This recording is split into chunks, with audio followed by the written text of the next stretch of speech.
আমরা নারায়ণগঞ্জে আমি 14 জানুয়ারি যোগদান করেছি।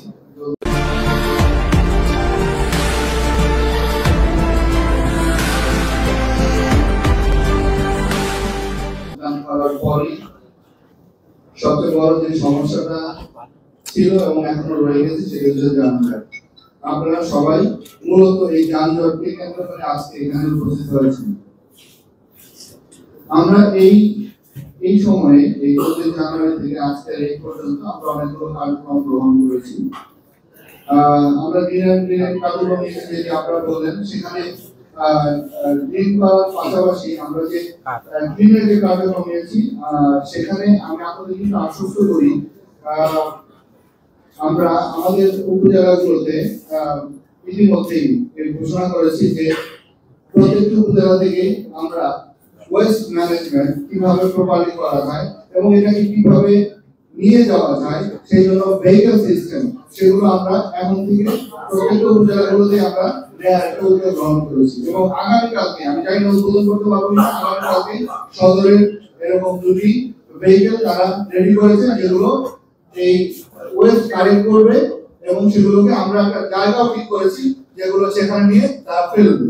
আমরা এখন প্রত্যেকটা আমরা মনে করেছি যে এই জেলা অর্থনীতিতে বাংলাদেশের অর্থনীতিতে এই জেলার কন্ট্রিবিউশন অনেক ভালো এবং অত্যন্ত রিচ একটি জেলা। এই জেলার একটা ঐতিহ্য রয়েছে। এই জেলার জীবন মান আসলে সেই স্ট্যান্ডার্ডে হওয়া উচিত এবং এখানকার মানুষজন রাস্তাঘাটে ময়লা করে থাকবে, এটা দেখতেও অশোভন লাগে। সেখান থেকে অনেক ধরনের ডিজিজ হয়, বিশেষ করে মাঝখানে ডেঙ্গুর প্রকোপ থেকে শুরু করে বিভিন্ন ধরনের আমরা রোগে আক্রান্ত হয়েছি। সেই লক্ষ্যে আসলে আমরা পুরো জেলাব্যাপী এই কর্মসূচিটা আমরা গ্রহণ করেছি। এখন যে বিষয়টা যেটি সবচেয়ে বড় চ্যালেঞ্জ হচ্ছে এটি আমি আমার উপজেলার মধ্যে করতে পারি, কিন্তু এই আপনাদের যে প্রবলেমটা শহরের সিটি কর্পোরেশনের সাথে অঙ্গাঙ্গিকভাবে জড়িত এবং এই শহরটি খুবই ছোট একটি শহর এবং কিন্তু এই শহরের পপুলেশনের সংখ্যা অনেক হাই এবং গ্রহণ করেছি। আমি আপনাদের এই চেম্বারের প্রতিনিধি যারা আছেন আপনাদের কাছে কৃতজ্ঞতা প্রকাশ করি এই জন্য যে আপনারা আমাদেরকে রমজান মাসে যেভাবে সহায়তা করবো, এখানে প্রায় যদি 30,000 বা 40,000 অটো থাকে, সেই অটোগুলোকে নিয়ন্ত্রণ করার মতো আমাদের কিন্তু যথেষ্ট জনবল প্রয়োজন। আমি নিজে পার্সোনালি প্রফেসর সিটি প্রফেসর স্যারের সাথে কথা বলেছি। তারা বলেছিলেন যে 35 জন জনবল তাদের এই অটো ম্যানেজমেন্টের জন্য আছে, এটাকে 50 করে দিবেন। কিন্তু আমি আজকে শুনলাম যে আজকে পর্যন্ত এটি দেওয়া হয়নি। এটি দিলে হয়তো আমরা যে 8টি পয়েন্টে ঘুরিয়ে দিতে চেয়েছিলাম আরো 2টি পয়েন্টে বাড়াতে পারবো, বা আমরা আসলে পুরোপুরি এই জনবল যদি আমরা পুরোপুরি না পাই আমরা পুরোপুরি কিন্তু এটাকে কার্যকরী করতে পারছি না।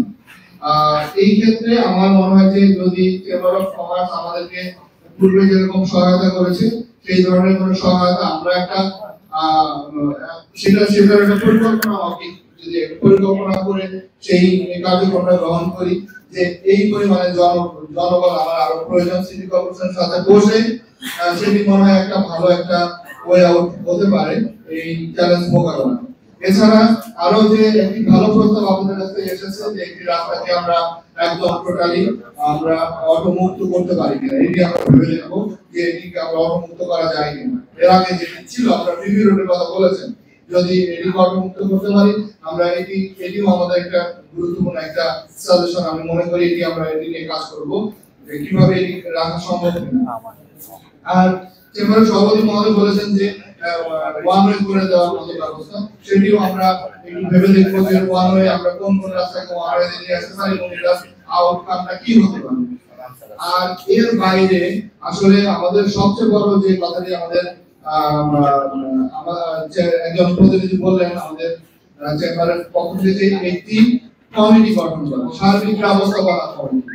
আমরা সবাই কিন্তু আমরা একটা ব্যবস্থাপনা কমিটি গঠন করব এবং এটা আমরা দ্রুতই করব এবং সেই কমিটির আলোকে আমরা আমাদের কি কমিটির মিটিং করে কি পরিকল্পনা আমরা করছি সেই সাথে যে যারা সেই স্টেক হোল্ডার আছে তাদেরকে নিয়ে আমরা সেটি বলবো এবং বাস্তবায়ন দ্রুত কিভাবে করব।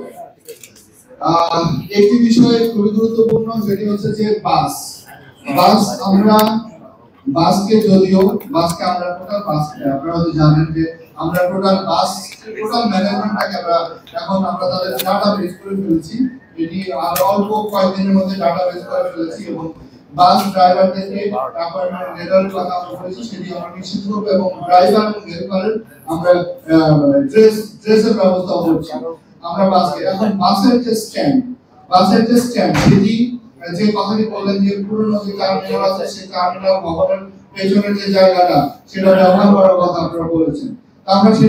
আমরা একটু সরজমিনে গিয়ে দেখবো যে আসলে সেটি যদি ব্যবহার করার মতো থাকে, তবে যদি সেটি নাও হয় আমরা বলবো যে আমাদের এই লিংক রোডে যতগুলো আমরা পার্কিং এরিয়া করছি, আপনাদের এই পার্কিং এরিয়া গুলো তো আমরা এমনি শুধু আপনাদের জন্য, এই পার্কিং এরিয়া তো বাসগুলোর জন্যই করা, ট্রাকগুলোর জন্যই করা। তো সেখানে যদি আপনারা খুব বেশি একটা দূর না, আপনাদের মনে হতে পারে যে অনেক দূর, এত তো দূর না, আমার মনে হয় সেখানে আমরা একটা উদ্যোগ গ্রহণ করতে পারি। আমরা সেই কমিটির মাধ্যমে সিদ্ধান্ত আমরা নিব। একটি বিষয় হচ্ছে যে তাছাড়া মোড়গুলোতে আপনারা সবাই যে বিষয়টা বলেছেন, মোড়গুলোতে বিশেষ করে যে রাস্তার উপর যে ভ্যানগুলো থাকে,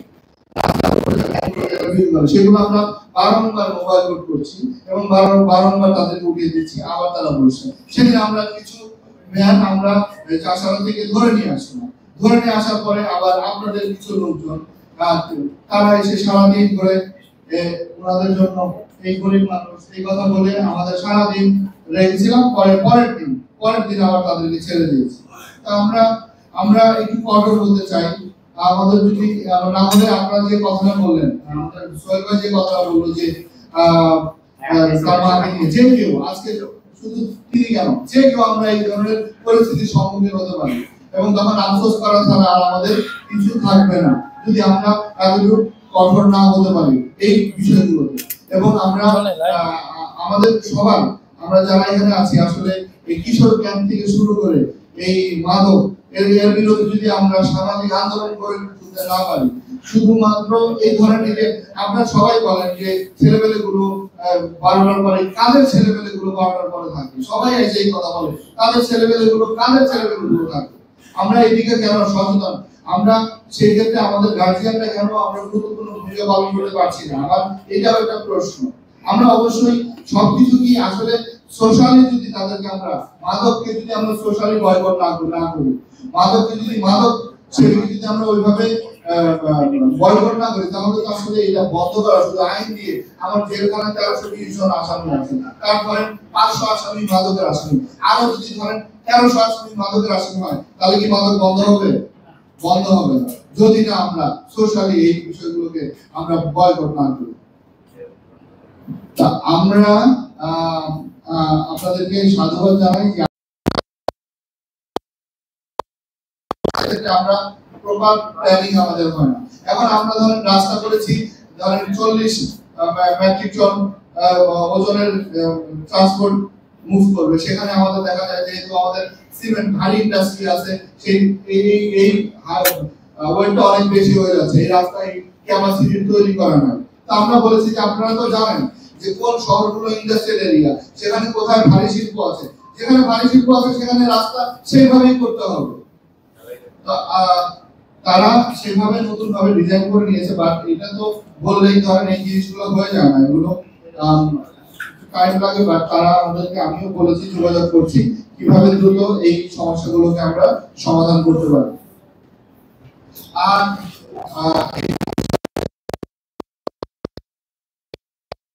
আমরা যদি আমাদের নাগরিক হিসেবে আমাদের যে ওখানে ময়লা ফেলে রেখে যায়, ঠিক আছে, আমরা বন্ধ করে দিয়েছি, বা অনেকদিন একদিন ধরেও নিয়ে আসছি, এরপর ময়লা ফেলে রেখে যায়। এখন সবাইকে সচেতন হতে হবে।